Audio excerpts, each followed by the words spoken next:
Welcome, Michele. Well, the floor is yours. Okay, thank you very much. Thank you to Martina and Abigail for those very interesting presentations, and to you, Caroline, for organising. I've been really personally preoccupied with the difficulty of sharing our concerns about the issues of transgendering children and young people for a number of years, and this year, well, my anxiety has gone through the roof in relation to that. And I'm so paralysed by the difficulty of talking out about it. And like Abigail, trying not to be publicly intimidated, but nonetheless have found it really paralysing this year. And almost such that I thought, I don't know if I can speak tonight. But then I thought, well, I'm going to talk about that then and see if perhaps, this by talking about some of these issues, we can kind of regather our confidence for taking on some of the difficulties here. So this time last year, I was being banned from speaking in meetings on how gender issues are taught in schools, even though I'm a professor of inclusive education. I was on a banned list of academics whose views are unpalatable to people.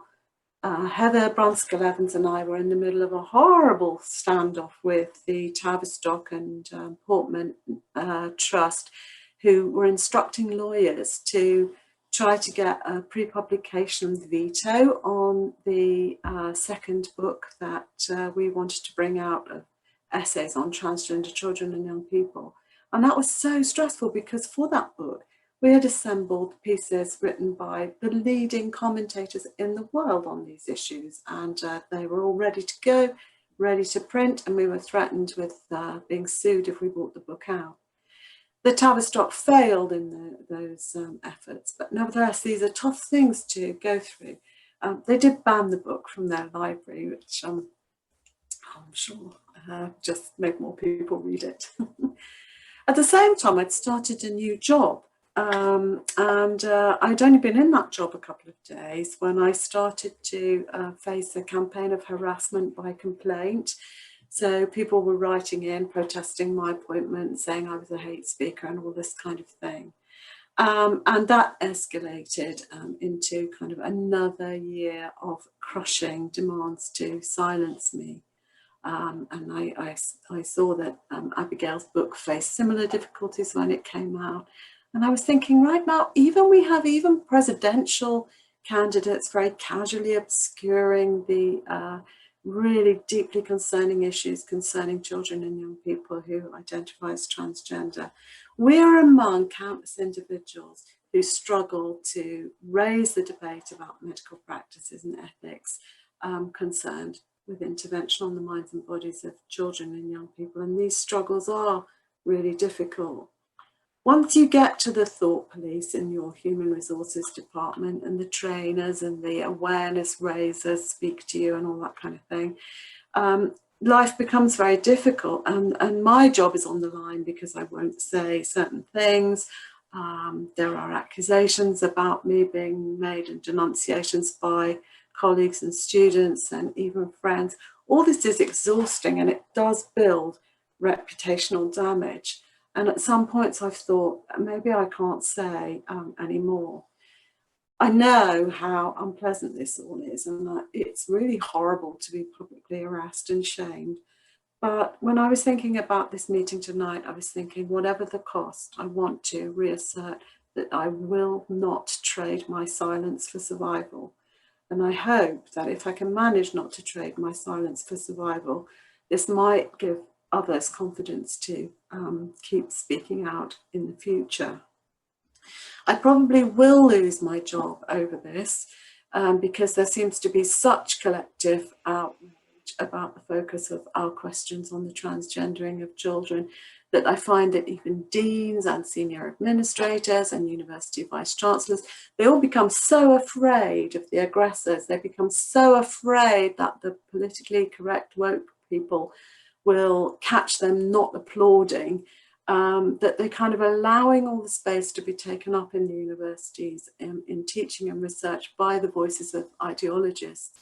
I think it's really important that we do try to gather our confidence and whether these campaigns of public shaming and carry on. After all, what is our transgression? That we call for evidence on the safety of gender intervention for children and young people. And we call for public debate on why children and young people are being told they can change sex when they can't. Now, this question is not, it's hugely consequential, but it's not a bigoted one. It's not my question. It was asked me by a young person, a young transitioning teenager who, after years of transitioning and years of associated self-harm, just broke down in sobs, crying and saying, why? Why did anyone tell me I can be a boy when I can't? Why indeed? And because these are the questions of the children and young people themselves, I think nobody is going to stop me from asking these most difficult questions. But it is very difficult to ask them. And this is peculiar because years ago, asking questions about whether we should experiment on the minds and bodies of children was something that we would all expect to do. All psychological and medical interventions on children should be subject to medical, ethical, scientific and public scrutiny, with the principle of first do no harm right at the front of our thinking. Yet the rule of asking questions about the evidence base for safe intervention seems to be swept away when it comes to the transitioning of children and young people who are confused about gender. Well, that's not right. Even if it's difficult, we've got to keep asking questions about that. In my view, experimenting with medical, psychological and social interventions fits the preferences of adults who wish to promote particular ideological understandings of gender, sex and sexuality. That is not the same as saying that it's not the same as research-led experiments which serve the best interests of children and young people. I think there's a really fine difference that we need to talk about there. But of course, there will be outrage with the rise of a hurricane force if you ask those questions too boldly. Shame will be mobilized as a form of gender medicine control, a way of limiting the debate and get you out of your job and all that kind of thing. But it seems to me that now there's a matter of commitment to be made. Will we fight for the children and young people over the ideologists, or will we relinquish the interests of children and young people to fall in with the ideologues?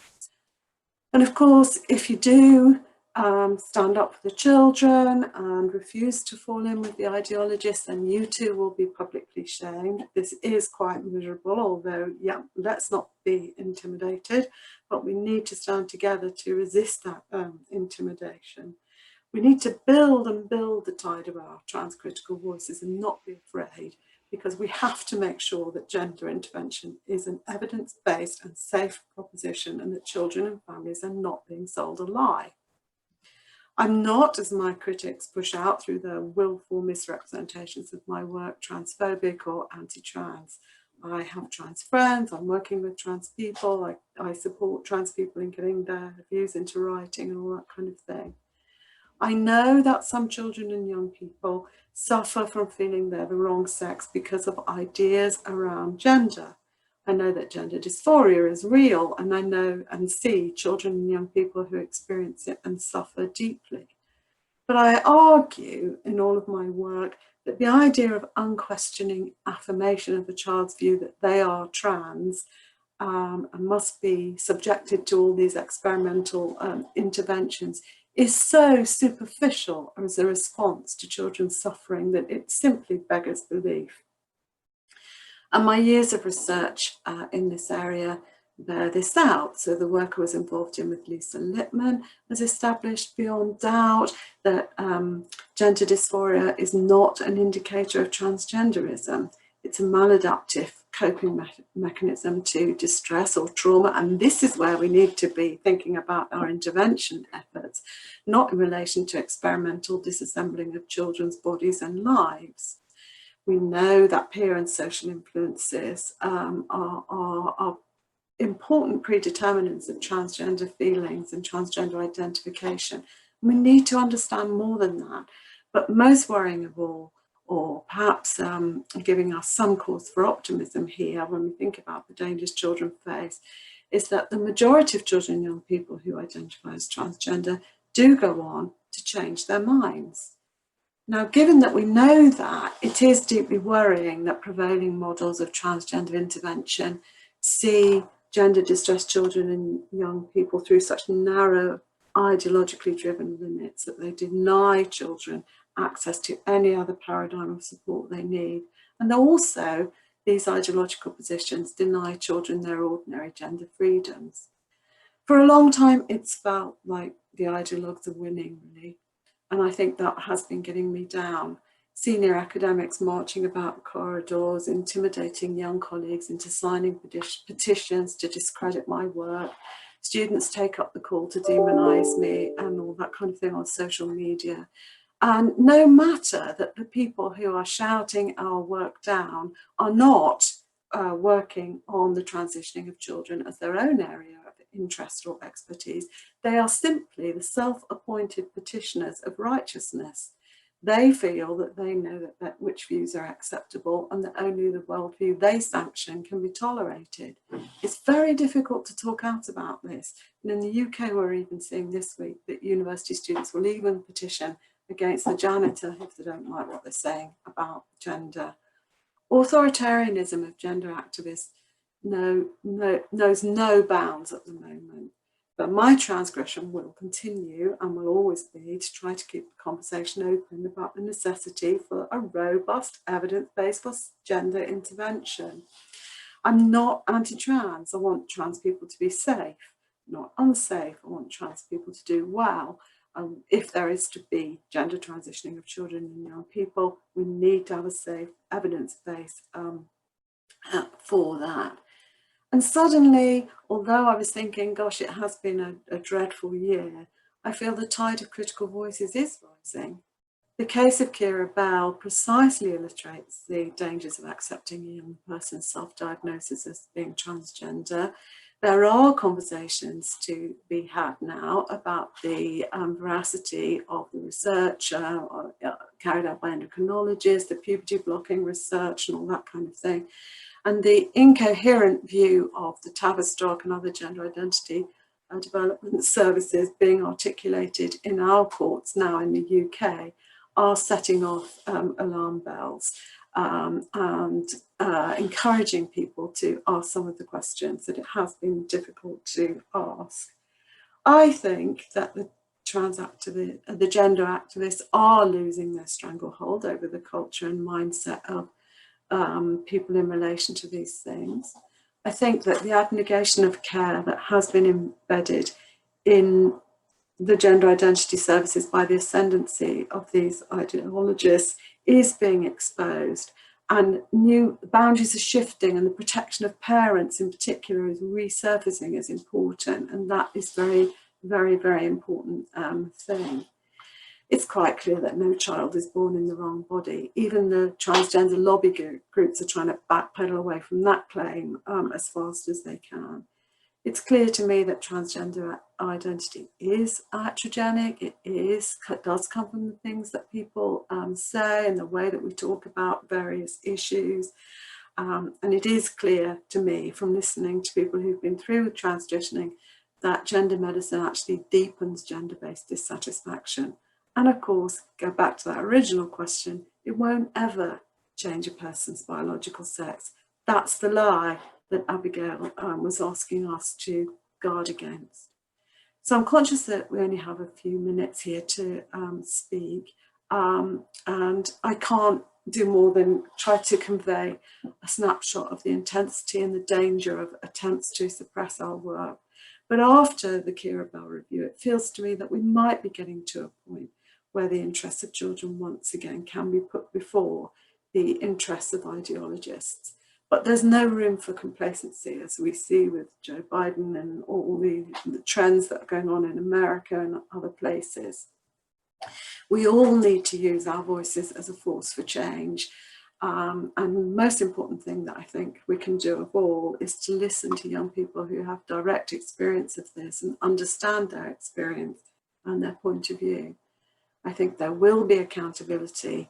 It is appalling to be publicly harassed and shamed over these issues, but I say again, I will not trade my silence for survival.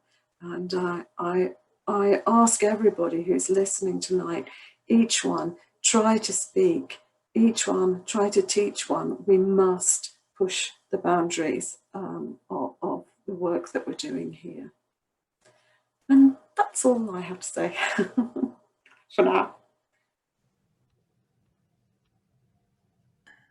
Well, thank you very much, Michele. You have in the chat, you are praised for your bravery and called a hero. Almost everybody speaks words of support for you. I hope that will.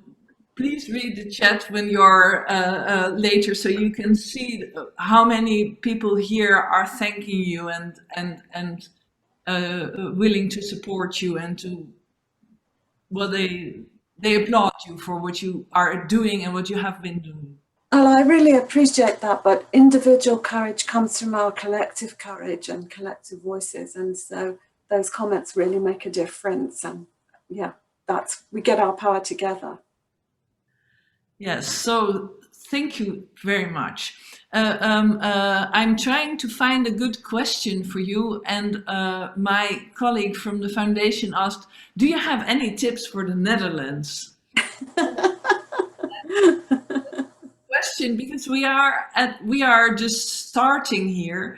There are only a few gender critical people in the Netherlands, and we don't have gender critical scientists and doctors yet, as we know of. So do you have any tips for us? I'm really quite committed at the moment to this idea of each one teach one. I think every conversation makes a difference. Yeah.